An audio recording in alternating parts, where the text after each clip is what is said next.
Mira road इथल्या मोर्चामध्ये मंत्री प्रताप सरनाईकांचा विरोध करण्यात आला। या मोर्चामध्ये प्रताप सरनाईकांच्या विरोधात जोरदार घोषणाबाजी करण्यात आली आणि त्यामुळे प्रताप सरनाईक मोर्चातून लगेचच माघारी फिरले। मोर्चात झालेल्या विरोधानंतर प्रताप सरनाईकांनी मनसे आणि ठाकरेंच्या शिवसेनेवर जोरदार आरोप केले।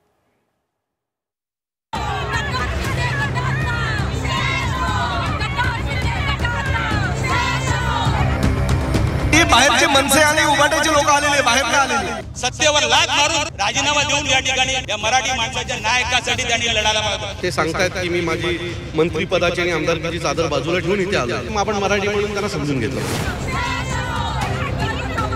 मीरा रोडमध्ये मराठीच्या अस्मितेसाठी मोर्चाची हाक देण्यात आली होती। दरम्यान या मोर्चामध्ये शिंदेच्या शिवसेनेचे मंत्री प्रताप सरनाईक देखील सहभागी झाले, मात्र त्यांना आंदोलकांच्या संतापाला सामोरे जावं लागलं। आंदोलकांनी प्रताप सरनाईकांचा कडाडून विरोध केला, तसंच त्यांच्या विरोधात घोषणाबाजी देखील करण्यात आली।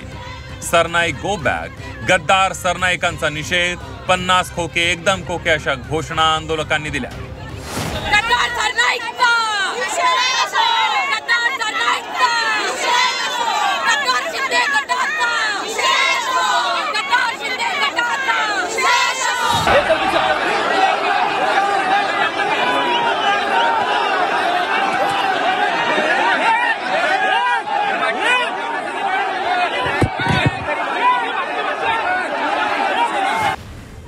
एवढंच नव्हे तर संतप्त आंदोलकांनी प्रताप सरनाईकांच्या दिशेने पाण्याची बाटली देखील फेकली होती। दरम्यान ही पाण्याची बाटली प्रताप सरनाईकांच्या बाजूने गेली। यावेळी थोडक्यात प्रताप सरनाईक बचावल्याचं दिसलं।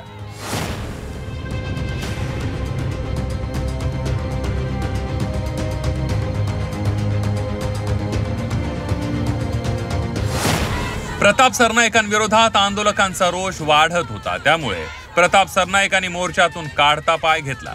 मराठी लोक शिवसेनेसोबतच असल्याचं प्रताप सरनाईकांनी यावेळी म्हटलंय। तसंच मोर्चात विरोध करणारे मनसे आणि ठाकरेंच्या शिवसेनेचे कार्यकर्ते असल्याचा आरोप देखील सरनाईकांकडून करण्यात आला। माझ्या विरोधामध्ये नाहीये, हे मीरा भाईंदरचे आमदारांच्या विरोधात त्यांनी घोषणा केली, परंतु मी मीरा भाईंदर शहरातील स्थानिक जे मराठी लोक आहेत त्यांच्या सोबत कायम आहे। लोकांनी येऊन काहीतरी गुंडगिरी दादागिरी केली, पण तुम्ही बघताय पूर्ण मराठी लोक आमच्या सोबत आहेत। नाही, ही बाहेरचे मनसे आणि उबाटाचे लोक आलेले, बाहेर ना आलेली। हे चित्र झालं नसतं, मी पोलिसांवर कारवाई करण्याची मागणी मुख्यमंत्र्यांकडे केलेली आहे। सरनाईकांना मोर्चातून हुसकावून न लावता त्यांना चपलेनं मारायला पाहिजे होतं असं धक्कादायक विधान राजन विचारेंनी केलंय।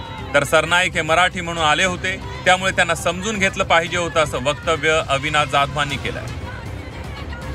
आज दोघे आमदार बघितलं असेल कशा पद्धतीने त्या ठिकाणी लोकांवरती अन्याय करतायत, आणि म्हणून या ठिकाणी मी खास करून मीरा भाईंदरच्या जनतेला, आणि जर तुम्हाला एवढीच जर वाटत असेल ना, या ठिकाणी आले होते मला वाटतं प्रताप सरनाईक, मला आता सांगितलं त्यांना लोकांनी हाकलून दिलं, त्यांना हाकलून चपलेने मारायला पाहिजे होता, कारण ते मराठी आहेत, ते सत्तेमध्ये आहेत, आणि सत्तेमध्ये असताना सत्तेवर लाथ मारून त्या ठिकाणी राजीनामा देऊन या ठिकाणी बाहेर पडून या मराठी माणसाच्या न्यायासाठी त्यांनी लढायला पाहिजे होतं। की सरनाईक मराठी म्हणून आले होते, मी त्यांची ती बाईट ऐकली, ते मराठी म्हणून इथे आले होते, आणि मराठी माणसानेच मराठी माणसाच्या विरोधात जावं या मताचा मी नाही। जर ते सांगतायत की मी माझी मंत्रीपदाची आणि आमदारकीची चादर बाजूला ठेवून इथे आलोय, मराठी म्हणून आलोय, माझा जन्म मराठी झालाय, मी जाणारही मराठी म्हणून आहे, सो मला असं वाटतं आपण मराठी म्हणून त्यांना समजून घेतलं पाहिजे। मीरा भाईंदरमध्ये मोर्चाला परवानगी देण्यात आली नव्हती।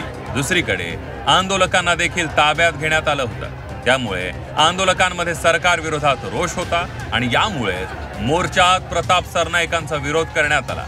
मोर्चातील वाढता विरोध बघता प्रताप सरनाईक देखील तत्काळ माघारी फिरले। ब्युरो रिपोर्ट, झी 24 तास।